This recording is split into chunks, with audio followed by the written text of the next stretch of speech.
Hello friends, अर्थ angels में मैं पूनम कपूर आपका स्वागत करती हूँ। अरेका पाम प्लांट केयर की फर्स्ट वीडियो में मैंने आपके साथ इस प्लांट की केयर के फर्स्ट 5 पॉइंट डिस्कस करे थे। तो आज की इस वीडियो में मैं आपके साथ पार्ट 2 में मैं बाकी के 5 पॉइंट्स आपके साथ डिस्कस करने जा रही हूँ। हर पॉइंट इम्पॉर्टेंट है, इसलिए बने रहिए वीडियो के अंत तक मेरे साथ। चलिए शुरू करते हैं। अरेका पाम प्लांट केयर के 6 पॉइंट है कि हम इस प्लांट को कैसे प्रोपोगेट कर सकते हैं, कैसे मल्टीप्लाई कर सकते हैं इस प्लांट को। तो इस प्लांट को प्रोपोगेट हम एक तो सीड्स के थ्रू कर सकते हैं। हम इस प्लांट को सीड से ग्रो कर सकते हैं। इसके सीड्स जो होते हैं वो बहुत इजीली ऑनलाइन मार्केट में अवेलेबल है, प्लस आप किसी भी अच्छी सीड शॉप से चाहें तो आपको ये इसके सीड्स मिल सकते हैं। लेकिन इस प्लांट की जो ग्रोथ होती है ये बहुत ही स्लो ग्रोइंग प्लांट है, तो इसका जो सीड से प्लांट ग्रो करने का प्रोसीजर होता है वो भी जो ग्रोथ पीरियड होता है वो बहुत स्लो होता है। तो इसलिए मैं आपको सीड से इस प्लांट को ग्रो करना एडवाइस नहीं करूँगी। और इसी तरह इस प्लांट को हम रूट डिवीजन से भी ग्रो कर सकते हैं, क्योंकि इस प्लांट में क्या होता है कि जैसे इसमें बेबी प्लांट्स निकलते रहते हैं, तो कुछ समय में इस प्लांट में जो न्यू ग्रोथ काफ़ी सारी हो जाती है। तो आप अगर चाहें तो रूट डिवीजन से भी इस प्लांट को प्रोपोगेट कर सकते हैं। लेकिन रूट डिवीजन से भी इस प्लांट को प्रोपोगेट करना मैं एडवाइस आपको तभी करूँगी जब आप गार्डनिंग में बहुत एक्सपर्ट हैं।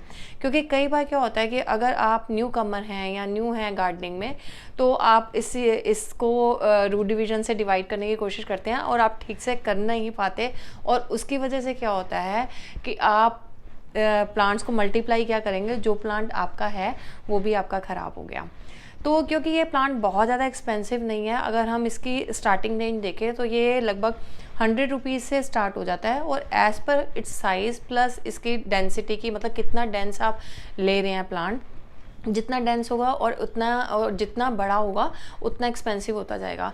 तो मैं आपको अगर एडवाइस यही करूँगी कि अगर आप अपने घर में बहुत सारे अरेका पाम चाहते हैं तो बेटर यही है कि आप इसको नर्सरी से ख़रीदें, क्योंकि रूट डिवीज़न भी थोड़ा सा रिस्की हो जाता है और कई बार रूट डिवीज़न में प्लांट हमारा मरने का खतरा रहता है। और दूसरा, अगर आप नर्सरी से भी इस प्लांट को लेके आते हैं, मोस्टली हम ये देखते हैं कि ये प्लांट पॉलीथिन्स में आता है, ब्लैक प्लास्टिक बैग्स में आता है, ग्रो बैग्स में आता है, और हमें जल्दी होती है कि हम फटाफट इसको किसी फैंसी गमले में लगा लें। तो फैंसी गमले में लगाने के चक्कर में वो नर्सरी से लाए प्लांट को हमने साथ ही एक आधे दिन में हमने रिपोर्ट कर लिया, और नतीजा ये होता है कि हमारा प्लांट मर जाता है। और हम कहते हैं कि ये प्लांट मर कैसे गया। मरता है इसलिए क्योंकि जब भी हम नर्सरी से कोई नया प्लांट लेके आते हैं उसको 10 से 15 दिन का समय दें अपने घर के एटमॉस्फेयर में एडजस्ट होने के लिए। क्योंकि जब हम नर्सरी से एक अलग एटमॉस्फेयर से अपने नए प्लांट को हम अपने घर पे लेके आए हैं तो प्लांट स्ट्रेस में होता है, और अगर हम इमीडिएटली उसको रिपोर्ट कर लेते हैं उसको, तो वो हम उस प्लांट को डबल स्ट्रेस दे देते हैं। इसकी वजह से कई बार हमारा प्लांट मर जाता है। तो जब भी अगर हम अपना नर्सरी से नया प्लांट खरीदा है तो उसको इमीडिएटली रिपोर्ट ना करें, उसको 10-15 दिन, महीने भर भले रहने दें। उसको आराम से, भले आप चाहें तो उस ग्रो बैग को किसी अपने फैंसी पॉट में एज इट इज़ रख दें, और जब आपको लगे कि आपका प्लांट जो है थोड़ा सा उसमें ग्रोथ स्टार्ट हो गई है या आपके घर के एटमॉस्फेयर में एडजस्ट हो गया, तब उसको रिपोर्ट करें। इसका 7th पॉइंट जो है रिपोर्टिंग से रिलेटेड है। इस प्लांट को रिपोर्टिंग बहुत ज़्यादा पसंद नहीं है। अगर हम इस प्लांट को बहुत जल्दी जल्दी रिपोर्ट करते हैं तो भी ये प्लांट के मरने का खतरा रहता है।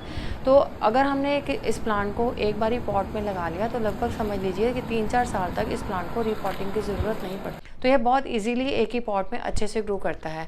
इस प्लांट को हम रिपोर्ट तभी करें जब हमें लगे कि यह प्लांट पूरी तरह से रूट बाउंड हो गया है और अब उसको रिपोर्ट किए बिना गुजारा नहीं है, तभी हमें रिपोर्टिंग का रिस्क लेना चाहिए। और दूसरा, जब भी हम इस प्लांट को रिपोर्ट करते हैं, भले अपने पुराने प्लांट को या हम नर्सरी से लाए प्लांट को, तो हमें एक चीज़ का ध्यान रखना है कि जब भी हम रिपोर्ट करें तो हमारे एरिया का जो क्लाइमेट है वो एक्सट्रीम वेदर कंडीशन ना हो। एक्सट्रीम वेदर कंडीशन यानी कि बहुत ज़्यादा गर्मी और बहुत ज़्यादा एक्सट्रीम सर्दी में हमने इस प्लांट को रिपोर्ट नहीं करना। यानी कि जैसे दिसंबर-जनवरी के महीने में हमने इस प्लांट को रिपोर्ट नहीं करना, और जब जून-जुलाई में हमने इस प्लांट को रिपोर्ट नहीं करना। तो इसीलिए इस प्लांट को जो रिपोर्ट करना है तो वो फरवरी से मार्च-अप्रैल तक, और उसके बाद अगस्त से लेकर हम अक्टूबर तक इस प्लांट को रिपोर्ट कर सकते हैं। ऐसा हम इसलिए करते हैं क्योंकि एक तो हम प्लांट को रिपोर्ट करके स्ट्रेस दे रहे हैं, और ऊपर से अगर हमारे एरिया का क्लाइमेट भी जो स्ट्रेसफुल है तो उसमें हमारे प्लांट को मरने का खतरा रहेगा। तो रिपोर्टिंग के भी समय हमें इन कुछ बातों का ध्यान रखना है। उसके बाद नेक्स्ट वो पॉइंट आता है कि इस प्लांट को फर्टिलाइज़ कैसे करना है या कितना करना है। तो मैं आपको एक बात बता दूं, इस प्लांट को फर्टिलाइजेशन भी बहुत ज़्यादा पसंद नहीं है। अगर हम इस प्लांट को बहुत ज़्यादा फर्टिलाइज़ करते हैं तो कई बार उस वजह से भी ये प्लांट हमारा मर जाता है।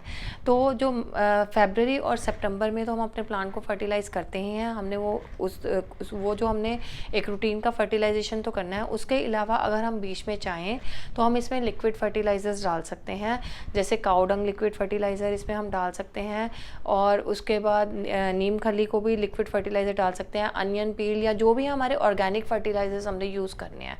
और फरवरी और सितंबर में भी जब हम डालते हैं तो इसमें काऊ डंग कंपोस्ट डालें तो वही बेटर है।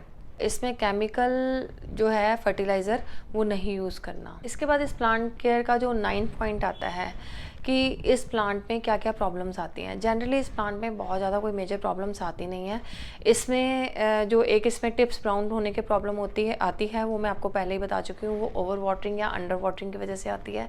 नेक्स्ट इसमें जो पेस्ट अटैक हो सकता है, पेस्ट अटैक भी इसमें जनरली ज़्यादा नहीं होता। कभी इसमें स्पाइडर माइट या मिलीबग्स का अटैक हो सकता है, या इसके जो स्टेम में फंगल अटैक हो जाता है।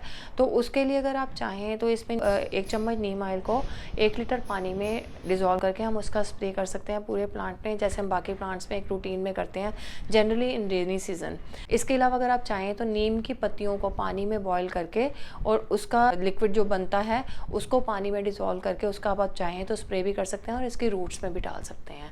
और हमारे रूट्स में कोई इन्फेक्शन ना हो तो वो तो मैंने आपको बता ही दिया था कि सॉइल मिक्स में भी अगर हम चाहें तो थोड़ा सा फंगीसाइड ऐड कर सकते हैं, तो उससे जो हमारे प्लांट के जो रूट्स हैं वो भी किसी तरह के फंगल अटैक से बची रहेंगी।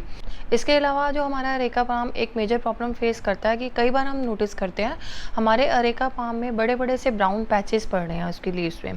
तो ये ब्राउन पैचेस लीव्स में तभी पड़ते हैं कि जब हमारे एरिया का वाटर हार्ड है। तो ऐसे में जैसे क्योंकि मैं भी ऐसे ही एरिया में रहती हूँ, हमारे एरिया का पानी भी बहुत हार्ड है, तो कई बार मैं भी ये प्रॉब्लम फेस करती हूँ कि जो अरेका पाम में बड़े बड़े ब्राउन पैचेस पड़ने शुरू हो जाते हैं, और उसकी वजह से अगर हम इसको नज़रअंदाज करते हैं तो हमारा प्लांट मर भी सकता है। तो इससे बचने का सही तरीका यही है कि हफ्ते या 10 दिन में एक बारी हम अपने प्लांट में जो है RO का या मिनरल वाटर जो वाटरिंग के लिए यूज़ करें। और साथ साथ अगर आप चाहें तो इसमें सेंधा नमक भी इस चीज़ में हमारी हेल्प करता है कि हम 1 मग पानी में 2 से 3 ग्राम सेंधा नमक डिज़ोल्व करके वो पानी अपने अरेका पाम में डालें। तो इसमें जो पानी की हार्डनेस कम हो जाती है और वो हमारे प्लांट में इस प्रॉब्लम को दूर करता है। तो ये कुछ छोटी छोटी टिप्स हैं, इनसे हम अपने प्लांट को कुछ बीमारियों से, मेजर बीमारियों से बचा सकते हैं। अब लास्ट जो पॉइंट आता है इस प्लांट केयर के बारे में, सबसे इम्पॉर्टेंट पॉइंट है और सबसे खूबसूरत पॉइंट भी है कि हम इस प्लांट को कैसे ब्यूटीफाई कर सकते हैं। वैसे तो अरेका पाम अपने में बहुत खूबसूरत है, इसको किसी ब्यूटिफिकेशन की ज़रूरत नहीं है, बस थोड़ी सी केयर होती है जिसकी वजह से हमारा पौधा किसी भी, ये अरेका पाम की बात नहीं कर रहे, हम किसी भी प्लांट की बात करते हैं तो इसमें थोड़ी सी अगर केयर दें अपने प्लांट को तो वह प्लांट देखने में बहुत ही खूबसूरत लगता है। उसमें बस यही है कि अगर हमारे प्लांट की जो टिप्स हैं वो ब्राउन है तो उन टिप्स को हम कट कर दें। इसके अलावा जो इसके स्टेम्स में जो हमारी पुरानी लीव्स जैसे जो सड़ जाती हैं तो उसका जो लेफ़्ट ओवर रह जाता है तो वो हम रिमूव कर दें, क्योंकि वो एक तो प्लांट की ब्यूटी ख़राब करता है, दूसरा कई बारी इन्फेक्शन का घर भी बन जाता है। तो हमने वो डेड लीव्स को भी हटा देना है, प्लस इसकी टिप्स को रिमूव करें, और जब भी इसमें वाटरिंग करें तो इसकी लीव्स को अच्छे से धोएं।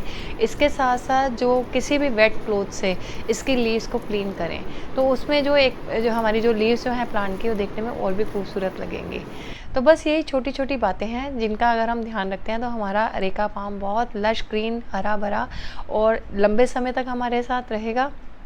और इस तरीके से हम अपने प्लांट को देखने में, खूबसूरत प्लांट को देखने में और भी खूबसूरत बना सकते हैं। तो आशा करती हूँ आपको मेरी ये वीडियो पसंद आई होगी। मैंने अपनी तरफ से पूरी कोशिश करी है कि इस प्लांट की केयर की मैं कंप्लीट आपको जानकारी दूँ। फिर भी अगर आप कोई पॉइंट इसके अलावा जानना चाहते हैं तो आप डायरेक्टली मेरे को मैसेज कर सकते हैं, मैं आपके मैसेज का रिप्लाई करूँगी। और stay tune, stay healthy, happy gardening.